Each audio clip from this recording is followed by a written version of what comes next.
Vamos con Victoria Fernández, vamos a hablar de la situación en el mercado, de la situación económica en Estados Unidos. Victoria Fernández, CrossCapital Market. Good afternoon. Hello, how are you, Alma? Victoria, what are your expectations regarding the risk of a recession in the US? Yeah, you know, before the tariffs came along, there was already the expectation that we could see a mild recession, a lot of it because the consumer was weakening in the US, the housing market was struggling, CapEx intentions from companies were not strong, hiring was slowing. There were a lot of elements that were telling us the economy was slowing and we could see a recession come to fruition. Now, the probabilities of recession went much higher over the last couple of weeks as we had the new tariff policy put in place, and it was a much stronger, much tougher tariff policy than I think most of us anticipated. It really made people concerned around, would the consumer be able to buy goods at higher prices? What did that mean for corporations and their margins? Would they start laying off more people? So the odds of recession went a lot higher. I think as the tariff policy adjusts, we'll see the probability of recession adjust as well. So we'll just have to wait and see how that plays out. The IMF has warned of a potential global collapse due to Trump's tariff policy. What is your assessment? Yeah, I mean, I know that globally everyone will struggle if we continue to have very high levels of tariffs.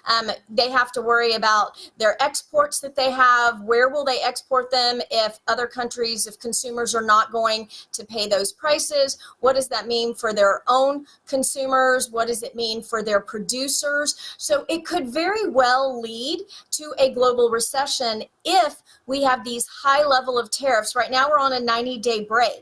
If that comes back in 90 days and it stays on for a prolonged period of time, then I think you probably could see a lot of global issues. We were all in the place where central banks were lowering rates, trying to stimulate some of the economies that we saw slowing already. This would just be additional pressure. So hopefully we have a resolution to tariff policy soon, and that would be good for the global economy.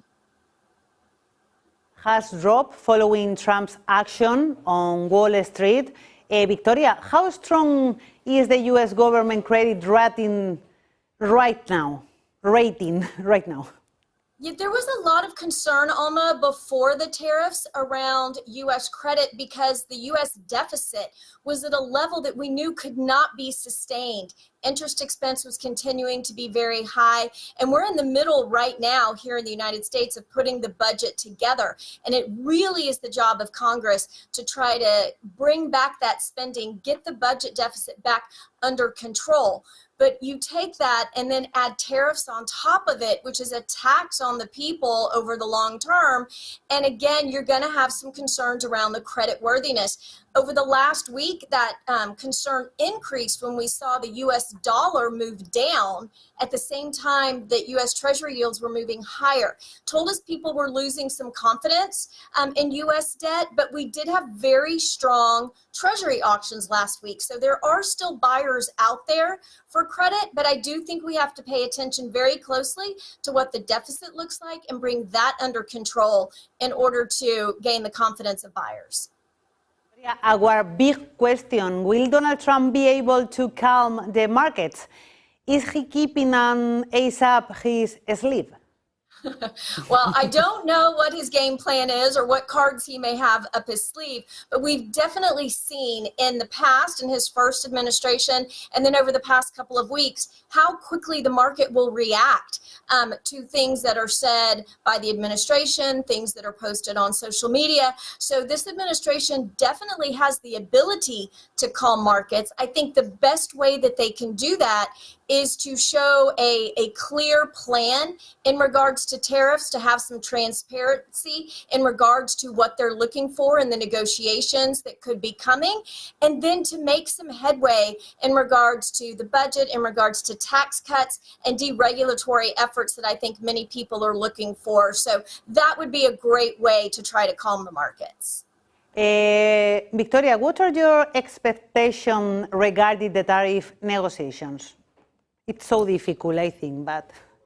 Yeah, the negotiations are going to be tough, and I know everyone is looking forward to the discussions between U.S. and Japan that should be happening later this week. Hopefully that sets kind of an example of what other countries could do. Look, all countries need some kind of an exit ramp from the tariff policy. No one really wants these tariffs on there for their consumers to pay more to have a tax. So I think if we can get a good deal with the U.S. and Japan starting this week, then that will allow other countries to come in and do the same.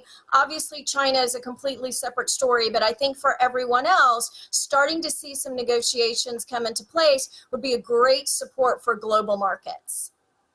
And what will a worsening or deadlock in the trade war between the US and China mean for the markets?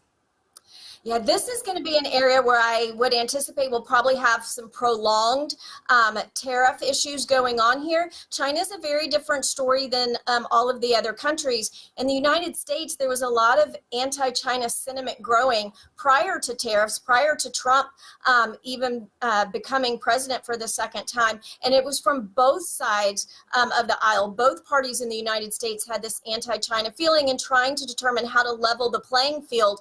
I think the United States sees this as their opportunity to do that, but both leaders want to look strong for their constituents, so I think it will be baby steps. And you know, Alma, they always say the best deal is one where neither side is happy with the outcome, and I think that might be what we see between the U.S. and China.